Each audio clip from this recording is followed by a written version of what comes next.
జయ గురుదేవ. చతుర్విధ భక్తుల్లో ఆర్తి భక్తిని మనం చెప్పుకున్నాం. ఇప్పుడు అర్థార్థి భక్తి కోసం చెప్పుకోవాలి. తదనంతరం జిజ్ఞాసు, ఆ తర్వాత జ్ఞాని. అర్థార్థి, అర్థమనగా ధనం. ధనం కనుక గీతాచార్యుడు ఈ ధనం కోసం గొప్ప విషయాన్నే చెప్పాడు. అర్జునుడు అడిగాడు ఒకప్పుడు, మానవ జన్మ చాలా గొప్పదన్నావు కదా కృష్ణ, మరి మానవునికి నువ్వేమిచ్చావు అంటే చతుర్విధ పురుషార్థకములు ఇచ్చాము అర్జున. నీవేమిచ్చావు? భగవానుడు అయి ఉండి మానవుడికి ఏమిచ్చావు? మానవుడు ఉత్తమోత్తముడు అన్నావు కదా, అతనికి ఏమిచ్చావు అంటే చతుర్విధ పురుషార్థకములు. ఏమిటవి? చతుర్విధ పురుషార్థకములు అంటే ధర్మ, ధర్మ, అర్థ, కామ, మోక్షము. ధర్మ, అర్థ, కామ, మోక్షము. ధర్మ మొదటిది. ఈ ధర్మాన్ని తెలుసుకొని, ధర్మం అంటే ఏమిటో తెలుసుకొని ధర్మం ప్రకారంగా నీవు ధనాన్ని సంపాదించుకోవచ్చు మానవ. ధర్మబద్ధంగా సంపాదించి నీ ధనంతో నీవు నీ కామ కోరికలు అనగా కోరికలు, ధర్మబద్ధమైన కోరికలు ఆ ధనంతో నీవు నెరవేర్చుకోవచ్చు, తీర్చుకోవచ్చు. ఇక నాలుగవది మోక్షం. ధర్మ, అర్థ, కామ, మోక్షం. ఆ విధంగా నీకు మోక్షం కూడా సిద్ధిస్తుంది. ధర్మబద్ధంగా నువ్వు సంపాదించిన ధనంతో ధర్మబద్ధంగా నీవు నీ కోరికలు తీర్చుకుంటూ ఆ మోక్షధామం వైపు ప్రయాణించాలి. ఇది చతుర్విధ పురుషార్థం. మరి ఈరోజు ఈ కలియుగంలో ఏ విధంగా జరుగుతున్నది అన్నది మనం విపులంగా చెప్పుకుందాం. విధానం కోసం నేను ఒక్క ముక్కలో చెప్తాను. ధనము లేని వారి జీవితం వారు గృహం, ధనము లేని వారి జీవితం గృహం, వారి యొక్క గృహం ఉండే నివాసం. ధనము లేకపోతే అది శవాల కంపుగా నిండిపోయినటువంటి ఇల్లు. ధనము లేకపోతే వారి జీవితం శవాల కంపే, శవంతో సమానమే. అయితే ధనము అధికముగా ఉన్నవారి గృహం, ధనము అధికముగా ఉన్నవారి గృహం భూత పేత పిశాచ గణములతో కూడుకొని ఉన్నదని నా అనుభవంతో చెప్తున్నాను, శాస్త్ర సమ్మతం కూడా. కనుక ధనం అవసరం ఉంది, ధనం అవసరం అంటూ ఉంది. బ్రతకడానికి ధనం సంపాదించి పర్వాలేదు, కానీ ధనము కోసమే బ్రతకూడదు. బ్రతకడానికి ధనం అవసరం మేము కాదంటాం, కానీ ధనం కోసమే బ్రతుకుతున్నాం అంటున్నాం. చాలామంది మనలో వేలాది మందిలో, వందలాది మందిలో చూస్తున్నాం ధనం కోసం, కేవలం ధనం కోసమే. అవునా? ఆ ధనం కోసం తల్లి తండ్రి తరతమ భేదం లేకుండా మోసాలు, రాగద్వేషాలతో మోసాలు, దగాలు. అవునా?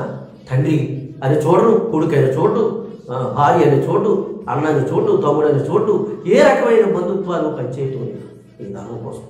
కావుననే మహాభారత యుద్ధం జరిగింది ఈ ధన సంపదల కోసమే, ఈ భూమి పుట్రాదుల కోసమే, ఈ అధికారముల కోసమే. మహాభారతం జరిగింది కేవలం ధన సంపదల కోసం. అటువంటి 18 అక్షోణాల 18 7 అక్షోహిణులు పాండవులు, 11 అక్షోహిణులు కౌరవులు. ఇలా ఈ 18 అక్షోహిణులు, ఇందులో ఉన్నవారు ఎవరు? తండ్రులు, తాతలు. అదే అర్జునుడు చెప్తాడు, కథం భీష్మ మహాసంఖ్యే ద్రోణంచ మధుసూదన ఇషిభిః ప్రతియోత్సామి పూజర్షవర్షూదన. అవునా? తాతలు, గురువులు ఇటువంటి వారిని కొట్టేమంటావా కృష్ణ?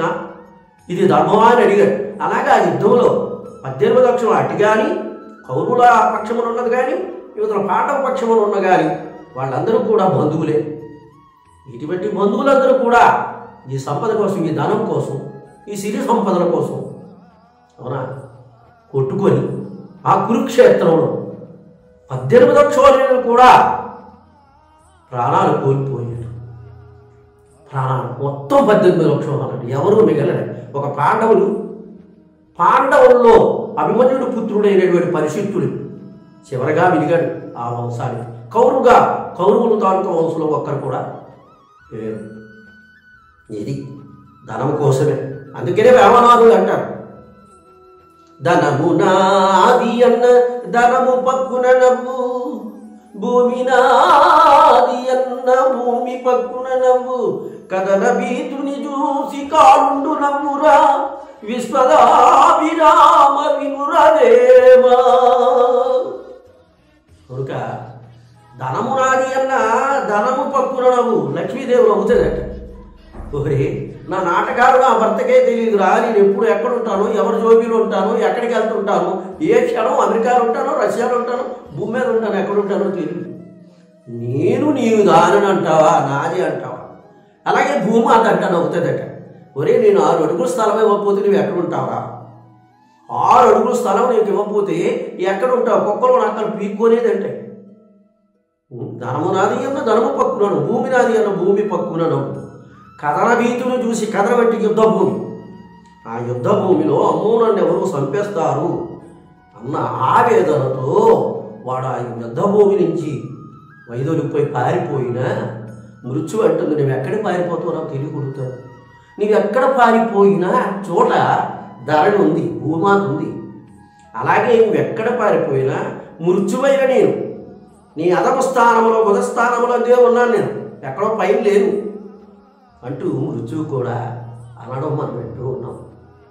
కనుక ఆ ధనం అన్నది ఒకప్పుడు బ్రహ్మమూలం నిజం జగత్ అనేవారు. ధర్మకాలమైనటువంటి సనాతనమైనటువంటి కాలములో, ధర్మకాలమైనటువంటి ఆ కాలంలో బ్రహ్మమూలం నిజం జగత్. ఆ రోజు ఈ ధనం కోసం ప్రాపులాడేవారు లేరు. దైవాన్ని వెతకడంలోనే ప్రాపులాడేవారు, దైవం కోసమే జీవించేవారు. ఆ రోజులు వేరు, ఈ రోజులు వేరు. ఆ రోజులు స్థితిని పెద్దల ద్వారా, శాస్త్రముల ద్వారా ఏమన్నా చిన్నప్పుడు విన్నప్పుడు చాలా ఆశ్చర్యకరంగా ఉంది. మరి ఇప్పుడు ఏదో కష్టం కోసం వయసు నుంచి మీదకి వచ్చాం. వచ్చిన తర్వాత అప్పటికి ఇప్పటికీ ఆ యుగానికి, సత్యయుగానికి, ఈ యుగానికి, కలియుగానికి అవన్నీ సత్యయుగాలు. కృత త్రేత ద్వాపర యుగముల వరకు కూడా ఎంతో కొంత ధర్మం కల్పిస్తూ ఉంది. భ్రమేణము భ్రమేణత్వం భ్రమేణోపాసకా జన భ్రమేణీశ్వరపాత్వం భ్రమమూలం మిదం జగత్ అంటుంది శాస్త్రం. భ్రమమూలం మిదం జగత్, కానీ ఇప్పుడు ధనం మూలం మిదం జగత్ అంటున్నాం. భక్తవరులారా ఆలోచించండి. కనుక ధనమే ప్రధానమైపోయింది. ఇప్పుడు అన్నిటికీ ధనమే, బాంధవ్యానికి ధనమే, అన్నిటికీ ధనం మీదే నడుస్తుంది ఈ ప్రపంచం అంతా. ధనం మీద ఎవరో రాశారు, అది పచ్చ జెండా లేకపోతే ట్రైన్ కావద్దు, పచ్చ నోటు లేకపోతే జీవితమే కాదు, జీవితం అనే ఈ జీవిత బండి కూడా కలదని ఏదో కవి రాసేటి మనం ఆలకించారు. కనుక ధనం మూలమైపోయింది. ఇక్కడ ఒకరోజు ఒక 2 అన్నదమ్ములు తన తండ్రి యొక్క అస్థికులు సముద్రంలో కాశీగంగలో కలపాలని 2 ప్రయాణం అయ్యారు. ఆ రోజుల్లో బళ్ళు లేవు, రైళ్ళు బస్సులు లేవు. ఆ రోజు ఆ సందర్భంలో వాళ్ళు అలాగా కాశీ వెళ్తుండగా దగ్గరికి వెళ్ళిపోతారు. అంటే ఇంకో పూటలో కాశీకి వెళ్ళిపోతారు. అనగా మార్గ మధ్యములో ఒక ధనరాశి కనిపించింది వాళ్ళిద్దరికి. 2 సోదరులకి ధనరాశి కనిపించింది. ఓ పెద్ద పర్వతంలా కుప్పేస్తుంది ధనం. దాన్ని చూశారు. అందులో పెద్దవాడు చలించలేదు. ఆ శివభక్తుడైనటువంటి అతను మరి చలించలేదు. కానీ తమ్ముడికి అది చూసాక చలనం వచ్చింది. అన్నయ్య అగ్రజ చూడండి ఎలా ధనం. అన్నయ్య గారు అంటున్నారు పెద్దతను. తమ్ముడు అటువైపు చూడకుండా నన్నే అనుసరించి రా, నా వైపే రా, అటువైపు వెళ్ళొద్దు. అగ్రజుడుగా నీకు అన్నగా నేను చెప్తున్నాను, అవునా? అటువైపు వెళ్ళామా ప్రమాదం తప్పదు. 2 కాశీ నిండు తిరిగి వెళ్ళలేము, కాశీకి కూడా వెళ్తామో లేదో చెప్పలేము. వచ్చే నా వెనకాత అగ్రజ అవశ్యం తప్పనిసరి తమ వాక్యాన్ని పాటిస్తారని అలా వెళ్ళారు. కాశీ వెళ్ళి ఆ తండ్రి అసుగురు కలిపేసి కాశీ నుండి మరలా తిరిగి వస్తూ ఉన్నారు. వచ్చి ఇదివరకు ఎక్కడైతే ఆ ధనరాశిని చూశారో అక్కడికి వచ్చారు. అక్కడికి వస్తూ మళ్ళీ తమ్ముడు తిరిగి చూసి అన్నయ్య చూడు అనేసరికి అక్కడ ఒక 3 శవాలు పడి ఉన్నాయి. ధనం మాత్రం ఆ ఒక బండిపై ఎక్కించబడి ఉంది. అన్నయ్య ఇది ఏమిటంటే చెప్తాను, అటు సైడ్ చూడక వచ్చేది అంటూ వాళ్ళిద్దరు అన్నదమ్ములు ముందు సాగిపోయారు. ఆ విషయాలు చెప్పాడు తమ్ముడు. వాడు ముగ్గురు కూడా ఒక రక్త సంబంధం, ముగ్గురు అన్నదమ్ములే. అయితే ముగ్గురు అన్నదమ్ములే. వాడు ఏం చెప్పారంటే తమ్ముడితో చెప్తున్నాడు, నువ్వు ఇంటికి వెళ్ళి ఈ ధనాన్ని కొట్టడానికి ఒక పరికరం ఏదైనా పట్టరా, రెండోది ఒక ఎడ్లబండి తీసిరా, ఎడ్లబండి మీద వేసుకొని మనం పట్టుకెళ్ళిపోదాం, చీకటి పడేక వెళ్ళిపోదాం, మనం పంచుకుందాం ధనాన్ని, చాలు మన భగవంతుడు ఇచ్చాడు అని వాళ్ళు చాలా ఆనందంతో ఆతృతతో వెంటనే తమ్ముడిని పంపించారు. ఎవరికి తెలియనుకు వెళ్ళాడు. అలాగే తమ్ముడు వెళ్ళాడు. వెళ్ళి మూడో వాడు లాస్ట్ వాడు వెళ్ళి ఇంటికి వెళ్ళి తన మిస్సెస్కి, అదే భార్య అని చెప్పాడు అర్థానికి. ఆవిడ ఎప్పుడైతే ఇలాగ అడిగిందో ఆ పరికరం కొనడానికి గల పరికరాన్ని ఆ పక్కింటి వాళ్ళ దగ్గరికి వెళ్ళి తీసుకొని రాగానే ఆ పక్కింటికి వెళ్ళి అది అడిగేసరికి ఆ పక్కింటి ఆవిడ మరీ తెలివైంది కనుక ఆవిడ ఏం చేసేంటే కిందని అది చింతామలో ఏదో అంటారు అది అనిపించింది. ఇది ఏం కొట్టుకెళ్తుందో తెలుసుకున్నాం. అక్కడి నుంచి పట్టుకొచ్చిన తర్వాత ఆవిడ తెచ్చుకున్న తర్వాత వంట చేసి తనకి భోజనం పెట్టింది. వాడికి కూడా ఇద్దరికి అన్నం ఒక పరికరంలో క్యారేజ్ లాగా కట్టి ఇచ్చింది. అయితే ఆవిడ చెప్పింది భర్తతో, నువ్వు అక్కడేమి ఈ అన్నాన్ని ముట్టుకోవద్దు, దీన్ని ముట్టుకోను తినక, అవునా, నీవు ఇది పట్టుకొని వెళ్ళు అని ఉన్న విషయం భర్తతో చెప్పింది. అయ్యో మా అన్నయ్య, ఏమిటి నువ్వు అలాగే, ఈ ధనం ఎప్పుడు వస్తుంది, ఇంత ధనం నీ ఇంటికి కావాలని వస్తుంది, నువ్వు పట్టుకొని వెళ్ళిపోయిన తర్వాత వాళ్ళిద్దరు ఏమైనా ముగ్గులే, నువ్వు మాత్రం ధనాన్ని పట్టుకొని వచ్చేది చీకటి పడేక కానీ భర్తకు సలహా ఇచ్చావు. అలా తిన్నగా వీళ్ళకి వచ్చారు. ఎక్కడికి, ధనం ఉన్న చోటికి, అన్నదమ్ములు ఉన్న చోటికి ఆయనకు వచ్చి అది చెప్పారు. దాని తర్వాత అప్పుడు అన్నయ్య అన్నాడు పెద్దవాడు, ఒరే నువ్వు బండి మీద ఉండరా, ఒరే తమ్ముడు నువ్వు ఇది నేను ఎత్తుతాను, ఎత్తిన తర్వాత ఈ ధనాన్ని పట్టుకొని వెళ్ళి నువ్వు తమ్ముడికి వెళ్ళి తమ్ముడు బండిలో చేరుస్తాను అని చెప్పాడు. అలాగే చేస్తున్నాడు. అలా చేస్తూ ఉండగా మధ్యని పట్టుకెళ్తూ వస్తున్న వాడిని చూసి వాడితో చెప్పాడు, అంటే తమ్ముడు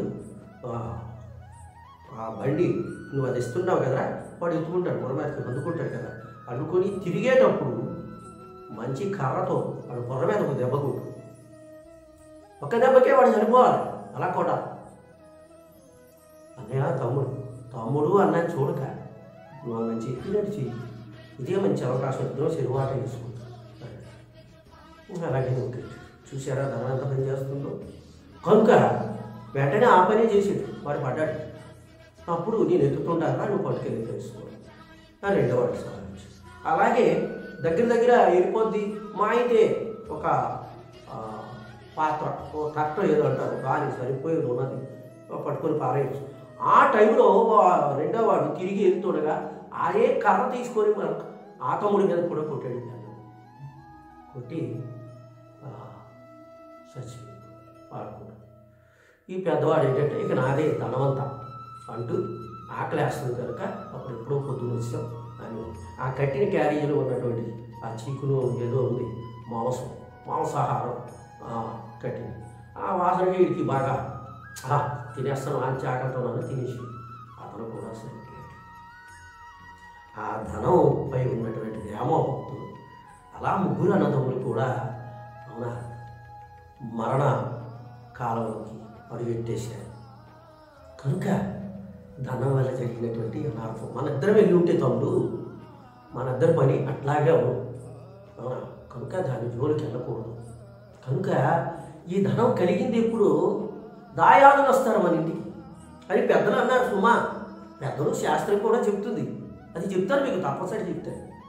ధనం కలిగితే దాయాదులు వస్తారు. ఎవరు వాళ్ళు, బామ్మర్దుల, తమ్ముళ్ళ, అన్నల, అక్కల, చెల్లెమ్మల, ఏమన్నా మేనత్తల, ఎవరు బాబు అంటే ఎవరు ఆ దాయాదులు? చూడండి ఇక్కడ శాస్త్రం ఏముంటుందో, సత్వారోధన దాయాద ధర్మాగ్ని నృప తస్కర. సత్వారోధన దాయాద ధర్మాగ్ని నృప తస్కర అంటే ఏమిటి దీని అర్థం? శాస్త్ర సమ్మతమైనటువంటి వాక్యం. అందుకనే పెద్దలు తెలుగులో మనకి వాడుక భాషలో క్లియర్గా చెప్పారు. ఏమని? దానము కలిగితే దాయాదులు వస్తారు. ఇంత మనం అనుకున్నాం, పెదనాన్న, చిన్నాన్న, అన్న, తమ్ముడ, కొడుక, ఎవరు? మేనత్త, చిన్నత్త, వదిన, దాయాలు వీరెవరు కాదు. కానీ ఎవరు వాడు? ధర్మ, అర్థ. మొదటిది ధర్మం, పెద్దవాడు. అర్థ అంటే ఏమిటి? ధర్మ, అర్థ. ధర్మ సత్వారోజన దాయాద. ధర్మ అగ్ని, క్షమించాలి, ధర్మం అగ్ని. రూప, ధర్మం తెలుసు కదా, అగ్ని అంటే అగ్ని. ఇక నృప అనగా రాజు. నాలుగోవాడు తస్కరు, తస్కర అంటే దొంగ. కనుక వాళ్ళే నలుగురే దాయాలు. వీళ్ళు మనమంతా కనుక్కున్నటువంటి అన్నలో, తమ్ములు, కొడుకులు, మేనత్తలు వీళ్ళెవరు కాదు. ధర్మ ఏమిటి? సత్వారోజన అగ్ని రెండోది. మూడోది రాజు, అవునా, ప్రభు, దేశానికి ప్రభు. నాలుగోది దొంగ. వీళ్ళు దాయాలు, సత్వారోజన నలుగురు, అవునా. అయితే ఎప్పుడైతే ధర్మం, జ్యేష్ఠుడనే, పెద్దవాడైనే, మొదటివాడైనే ధర్మానికి బాధ కలిగిందో, హాని కలిగిందో, నువ్వు ధర్మంగా సంపాదించిన ధనం ఎప్పుడైతే ఆ ధర్మానికి హాని కలిగి బాధపడ్డాదో, ఈ ముగ్గురు త్రైహ కుప్యతి చేతరాహ, ముగ్గురు ఎలాగోలా దోషేస్తారట. ముగ్గురు ఎవరో ఒకటి దోషేస్తారట. త్రైహ అంటే ముగ్గురు. ఎవరు? అగ్ని, రాజు, దొంగ. చూశారు మనం ఇవాళ అంటున్నాం, ప్రపంచంలో జరుగుతున్న మన కళ్ళారా చూస్తున్నాం. ఇది ఎంత వాస్తవమో శాస్త్రం చెప్పిన వాక్యం, అవునా. మన ధనం, మన ధాన్యాలు అగ్నిపాలన అవుతున్నాయి. లేదు రాజుగారైనా చేజిక్కించుకుంటున్నాడు, ప్రభు అయినటువంటి రాజు అయినా తన ధనాగారానికి పోసేసుకుంటున్నాడు. ఇప్పుడు అదే జరుగుతుంది. ఎక్కడైనా అదృష్ట సొత్తు ఏ లంకిలు విధులో పడ్డాయనుకోండి, ప్రభుత్వానికి ఇచ్చేవలసిందే. ఎక్కడో నిధులు పడితే తప్పనిసరి ప్రభుత్వం తీసుకుంటుంది. అలాగా రెండోది అగ్నిపాలైనా అవుతుంది. అయ్యో అగ్నిలో నా ఆస్తి అంతా కాలిపోయింది, నా బంగారం అంతా వెళ్ళిపోయింది, నా డబ్బంతా పోయింది అని విలపించుంటే మనం నిత్యం ప్రసార సాధనలోను అన్నింటిలోనూ మనం చూస్తూనే ఉన్నాం. మనవాడు కూడా దగ్గర వాడు కూడా కొందరు చెప్తూ ఉంటారు కదా, నా ధనంలాగా కాలిపోయిందని చేశారండి. మూడోది దొంగలు. మనం ధర్మంగా ఖర్చు పెట్టకపోతే ఆ ధనాన్ని దొంగైనా చేజిక్కించుకుంటాడు, అవునా. ఇది సత్వారోధన దాయాద ధర్మ అగ్ని నృప తస్కర చివరివాడు దొంగ.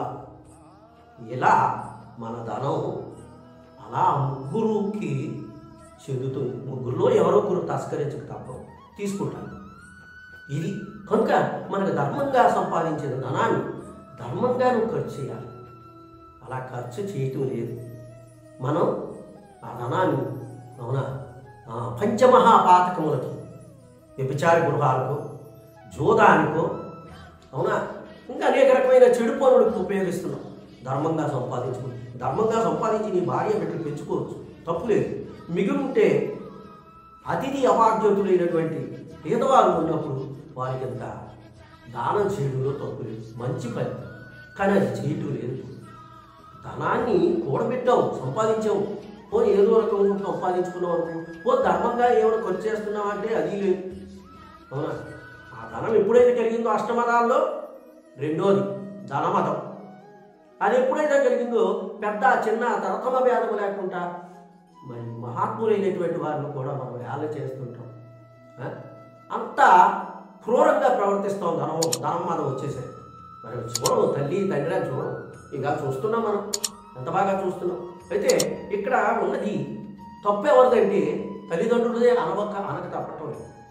బిడ్డలకి ఎంత సంపాదించేస్తున్నానా, ఏ రకంగా సంపాదిస్తున్నానా, ఏమాత్రం సంపద చేకూర్చానా నా పిల్లలకి, నా కొడుకులకి, నా కూతురికి అన్నది ఆలోచిస్తున్నారు. కానీ నేటి యుగంలో తల్లిదండ్రులు చాలామంది, అలాగనే అందరూ నేను అంటం లేదు, చాలామంది అదే, అవునా.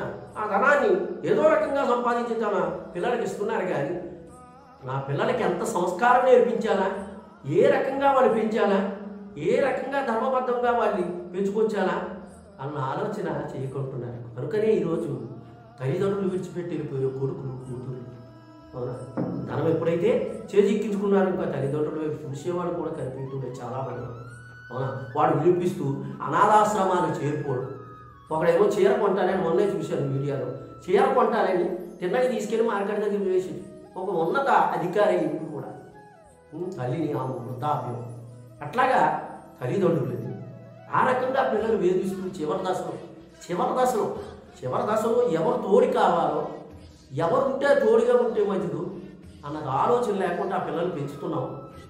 ఆ పిల్లలకి మనం సంపాదించి ఏ రకం సంపాదిస్తున్నాం కానీ వారికి ఒక పద్ధతిలో, ఒక ధర్మ పద్ధతిలో వాళ్ళకి సంస్కారాన్ని నేర్పించేవటం లేదు. అవునా? కొందరైతే చదువుకొని అమెరికా, రష్యా ఇటువంటి దేశాలు పారిపోయి అవునా తల్లిదండ్రులని అనాథాశ్రమంలో చేర్పించి వాడికి ఎంత అనుభవిస్తున్నారు. అవునా? ఒక కాలం బాగులేక విధి వసత్తు వాడికి ఏదైనా బాధలు వస్తే నాకు ఇక్కడ పర్మిషన్ దొరకలే, అవునా ఏదో రకంగా నువ్వే పాటుపడు, నేను డబ్బులు పంపిస్తున్నాను కదా తీసుకో. ఒక కుమారుడు, ఒక కూతురు ఫోను, అదే దూరదర్శన్ ఫోను చేరువారు వాళ్ళకి వస్తే పలకరిస్తే ఆ తల్లిదండ్రులు ఎంతగానో మురిసిపోతారు. కానీ అదేం లేదు. ఆ అవధాన్యాలు వాడికి ఎప్పుడైతే ఇచ్చావు లేదు, మరి మన పని అయిపోయింది. ఇక చివరి దశలో ఎవరున్నారు రక్షణకి? ఎవరూ లేరు. ఆ సంపాదించిన ధనం కూడా అప్పుడు లేదు, పంచుకొని వెళ్ళిపోయారు. ఇంకేముంది? బలం ఉందా మరి కష్టపడ్డానికి? బలం కూడా లేదు. అవునా? వృద్ధాప్యం. ఇందాక మనం గజేంద్ర మోక్ష కథ చెప్పుకున్నాం. మొసలి నోట్లో పడ్డట్టు మనం ఆ మొసలితనం అందుకే గజేంద్ర మోక్షాన్ని అలా పెట్టారు. ఆ మొసలితనంలో కష్టపడలేక, అవునా డబ్బులు అర్థం అన్నది లేక, ధనం లేక నానా అవస్థలు పడుతూ పోనీ ఎవరికైనా ఇచ్చి ఆ టిఫిన్ రప్పించుకుందాం, ఏ బాబులో బతిమందాం అంటే డబ్బులు లేవు, మళ్ళీ కష్టపడదామంటే శక్తి ఇలా కోల్పోతుంది. కనుక ధనానుభవం పశుపచ్చ గోష్ఠి, నారీ గృహద్వారి. ధనానుభవం పశుపచ్చ గోష్ఠి, నారీ గృహద్వారి. జన శ్మశానే దేహచితాయి. చూసారా? ధనానుభవం పశుపచ్చ గోష్ఠి, నారీ గృహద్వారి, జన శ్మశానే దేహచితాయి. అవునా? క్షితి మంటల్లో ఈ శరీరం చివరి దశలో కాలిపోవడమే. క్షితి మంటల్లో కాలిపోవడమో లేదా పూర్తి చేయడమో జరుగుతుంది. ధనానుభవం పశుపచ్చ గోష్ఠి, నారీ గృహద్వారిలో సంపాదించిన భూములు, పుట్రలు, గోవులు, ఆవులు ఇవన్నీ కూడా ఇక్కడే వెళ్ళవలసింది. ఇక భార్య ఎక్కడి వరకు వస్తుంది? వెళ్ళిపోయేటప్పుడు ద్వారం వరకు వస్తుందట. నాయన వాసన వచ్చేస్తుంది, కంపు కొట్టేస్తుంది, తీసేయండి. ఆ ద్వారం దగ్గర నుంచి సలహా ఇస్తుందట. నారీ గృహద్వారి నేను చెప్పటం లేదు, నువ్వు కల్లారా చూస్తున్నావు కూడా ఈ రోజుల్లో. అవునా? దేహచితాయి. ఈ దేహం, ఈ శరీరం చితి మంటల్లో కలిసిపోయి దేహచితాయి. పరలోక మార్గే కర్మానుభవగచ్చతి అంటుంది చివరి పదం. పరలోక మార్గానికి నువ్వు వెళ్తప్పుడు నువ్వు చేసిన ఇక్కడ పాపాలు, పుణ్యములు ఏదైతే కర్మ సిద్ధాంతాన్ని అనుసరించి నువ్వు ఏదైతే చేసావో ఆ రెండే, నువ్వు చేసిన మంచి చెడులు రెండే నీవు వెనక్కి వస్తున్నాయి. అంతేగాని నీ శరీరం, ఏ శరీరం నువ్వు సుఖపెట్టాలని, ఏ శరీరాన్ని ఆనంద పెట్టాలని, ఏ శరీరాన్ని నువ్వు భద్రంగా చూసుకుందాం అనుకున్నావో ఆ శరీరమే చివరి దశలో ఆ పూజ చేయడం లేదా అగ్నిలో కాలిపోవడం. ఆ రెండూ లేనప్పుడు నక్కలు పీకుతుంటాయి ఈ శరీరాన్ని. ఏ శరీరాన్ని నువ్వు మోజుగోతో చూసావో, ఏ శరీరం మోహంతో ఈ శరీరాన్ని సుఖపెట్టాలని చెయ్యరాని పాప కృత్యములన్నీ చేశావో, ఆ పాప కర్మలన్నీ చేసి దీన్ని సుఖపెట్టాలని ప్రయత్నం చేశావు. హంసతూలిక కల్పాలపై తేల్చాలి. అవునా? అపార్ట్మెంట్లో నేను బ్రతకాల, విమానాల్లో తిరగాల, కారుల్లో తిరగండి, ఓకే సంతోషం, సుఖంగా ఉండడం సంతోషమే. కానీ దేని సుఖపెట్టాలనుకుంటున్నావు? ఈ చర్మాన్ని, ఈ తోలు తిత్తిని, దీన్నే సుఖపెట్టాలని చూస్తున్నావు. కానీ ఇది నువ్వు ఎన్ని పాదరసములు పూసినా, ఏ రకమైనటువంటి మందులు పోసినా ఈ శరీరం రాను అది నశించక తప్పదు. బాల్యం, యవ్వనం, రెండవది 3 కౌమారం, 4 వృద్ధాప్యం. ముసలి నోట్లో పడిపోయాం, తప్పదు. ఎట్టి వారికైనా వృద్ధాప్యం తప్పదు. కానీ కనుక చివరి దశలో వృద్ధాప్యం తప్పదు. అప్పుడు నీవేదైతే ఏ శరీరం నాదనుకున్నావో, ఏ శరీరాన్ని సుఖపెట్టాలనుకుంటున్నావో, ఏ శరీరాన్ని సుఖపెట్టడానికి చేయరాని పాప కృత్యములన్నీ చేశావో, చివరికి ఇది శ్మశాన వాటికలో ఆ రకంగా కాలిపోక తప్పదు. కానీ నీ ఆత్మస్వరూపం ఏదైతే జీవుడు అంటున్నావు వాడు మాత్రం పరలోక మార్గానికి వెళ్ళేటప్పుడు నీవిక్కడ చేసిన మంచి చెడులు రెండే యమలోకానికి తోడుగా వస్తున్నాయి. నువ్వు మంచి చేస్తే స్వర్గద్వారంలోకి వెళ్తావు, అనిపిస్తావు. చెడు చేస్తే నరక ద్వారానికి వెళ్తావు. కానీ ఈ రెండు అయిపోయిన తర్వాత చిన్నగా యాత్రకి వెళ్ళాం, కాశీకో లేకపోతే కంచికో ఎక్కడికి వెళ్ళాం. యాత్ర అయిపోయిన తర్వాత ఏమవుతుంది? తిన్నగా మళ్ళీ మనం స్వర్గద్వారానికి వచ్చేస్తున్నాం. అట్లాగే తిన్నగా మళ్ళీ ఈ ధరణపైకి పునరపు మరణం పునరపు జననం. జాతస్య హి ధ్రువో మృత్యుః ధ్రువం జన్మమృతస్య చ తస్మాత్ పర్యాదే నత్వం చోచుతుమర్హసి. అర్జున, పునరపు మరణం పునరపు జనం. పుట్టేవాడు సావక తప్పదు, సచ్చినవాడు పుట్టక తప్పదు. కొందరు మతాల వారు ఇప్పుడు వాదిస్తున్నారు సావు లేదు, మనం మృత్యు లేదు, మళ్ళీ పుట్టక లేదే. అది వారి విద్యతకే వదిలేద్దాం, మనం దానికోసం ఆలోచించవచ్చు. ఈ జనన మరణములే లేనప్పుడు సృష్టి ఎట్లా పరిభ్రమిస్తుంది అన్నది ఒక్కసారి ఆలోచించాలి. దీనికోసం మనం ముందులో చెప్పుకుందాం. కనుక ఈ ధనం అన్నది అవసరమే, తప్పనిసరి అవసరం. కానీ ధర్మబద్ధంగా సంపాదించి ఏమిలేదు. పోనీ లేనివాడు ఏదో తప్పు చేస్తున్నాడు, ఆర్థికంగా పేదవారు కనుక ఆ ఆకలి వాదం తట్టుకోలేక తప్పులు చేస్తున్నారంటే, కోట్లు పడగెత్తిన వారు కూడా ఈరోజు, అవునా, కోట్లు పడగెత్తిన వారు కూడా చెయ్యరాని మోసాలు చేస్తున్నారు. ఆ ధనం కోసం చెయ్యరాని మోసాలు. ఒక నిమిషాన్ని వేల కోట్లు, వందల కోట్లతో ఖర్చు దాన్ని చూసుకుంటున్నారు. అవునా, ఎదటి వారు తల్లిదండ్రులు కానీ, అన్నదమ్ములు కానీ, తోబుట్టువులు ఏ రకమైనటువంటి వారు బాధలు పడుతున్నారు. కానీ ఎట్టి పరిస్థితుల్లో వారికి సహాయపడరు. కానీ చేసిన పాప భీతి మాత్రం వీళ్ళు వెంటాడుతుంది. వీళ్ళు చిన్నగా వెళ్ళిపోయి దేవుడి యొక్క గుండీల్లో, అవునా, ఆ కట్ల వేసేస్తున్నారు. బంగారం తాలూకా విధానం అందులో పడేస్తున్నారు. కానీ ఎదుటివాడి మానవతా దృక్పథం కూడా మర్చిపోయి ఆకలో అన్నమో రామచంద్ర అన్నవాడికి ఎంత సహాయపడదామన్న మనస్తత్వం లేదు, కలిగి ఉండను. అలాగే ఎందరో మహానుభావులు అలాంటి చేసిన వాళ్ళు, నలుగురు సహాయపడాలనుకున్న వాళ్ళు లేరు. కానీ ఎక్కువగా మనకు అటువంటి వారే ఈ రోజుల్లో గోచరం అవుతుంది. కనుక చూడండి, ఎదరగా వెళ్తే ఆర్థిక పరిస్థితుల్లో పేదవాడు ఎదురొస్తున్నాడంటే వాడు వస్తున్నాడు అనగానే నేను పక్క తొలిగిపోతాను. కారణం ఆడెక్కడ పొడుగుతాడు. అదే కుష్ఠరోగం రానివ్వండి, వాడిని మాత్రం పలకరిస్తాడు. ఏమైనా బాగోలేదా, ఏంటి అలాగే అయిపోయావు కాదు. ఆ ఎదడొచ్చేవాడు పేదవాడు అనేసరికి ఇంకో దాంట్లో వెళ్ళిపోతాడు, నుంచి కాదండి. ఆ రకంగా ఆర్తిభావంతో ఇంకొకడు ఉన్న ఆర్తిభావంతో ఎవరు వాడు? ధనపీడితుడు. అంటే కలిగి ఉన్న ధనమే, వాడికి బాగా ఉంది ధనం, కానీ వాడుకోవాలేంటి? భగవంతుడా, అమ్మా లక్ష్మీదేవి, నా ధనం ఎక్కడికి వెళ్ళిపోకూడదు, నా ధనం నా దగ్గరే ఉండాలి, మా ఇంట్లోనే ఉండాలి, మా ఇంట్లోనే ఉండమా, నువ్వు పీట వేసుకొని ఎక్కడ ఉండు తల్లి, అవునా, నీకు కావాల్సినటువంటి వంటలు పలహారములన్నీ చేసి పెడతా, నేను పూజిస్తాను. వీడు ధనపీడితుడు. ఇట్టి ధనపీడితుడి జీవితం ఎంత దారుణమైందో చెప్పనలవి కాదు. ముందుగా చెప్పుకోవడానికి అవకాశం ఉందో ముందుకెళ్తే. కనుక ఆ రకముగా ఈ ధనపీడితుడైనటువంటి వాడు ఆ లక్ష్మీదేవిని నిరంతరం ఆరాధిస్తాడు. శుక్రవారం శుక్రవారం ధనలక్ష్మి ఎవరికి సాయం చేయకూడదట. శుక్రవారం ధనలక్ష్మి వెళ్ళిపోద్దట, ఇస్తే ఎవరికైనా సాయపడి.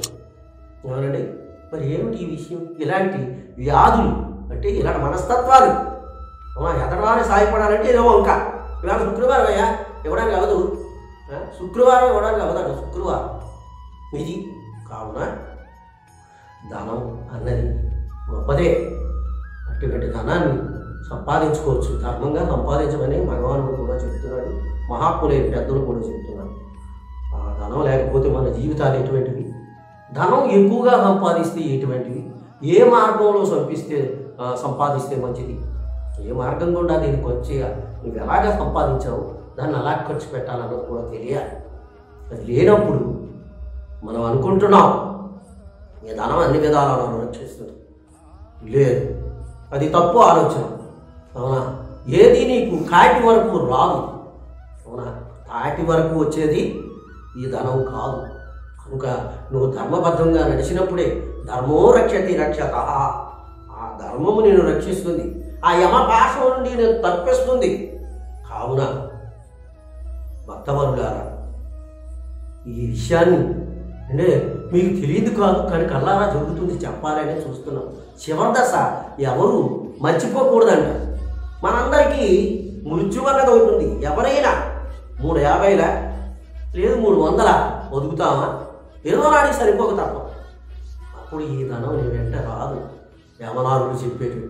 కావున మా భక్తవరులారా, మమాత్మస్వరూపులారా, కాస్త దీర్ఘంగా ఆలోచించవలసిందిగా నేను చెప్తూ ఉన్నాను. అదే విషయం చాలా మంచి విషయం అడిగాను. జై గురుదేవ, జై గురుదేవ.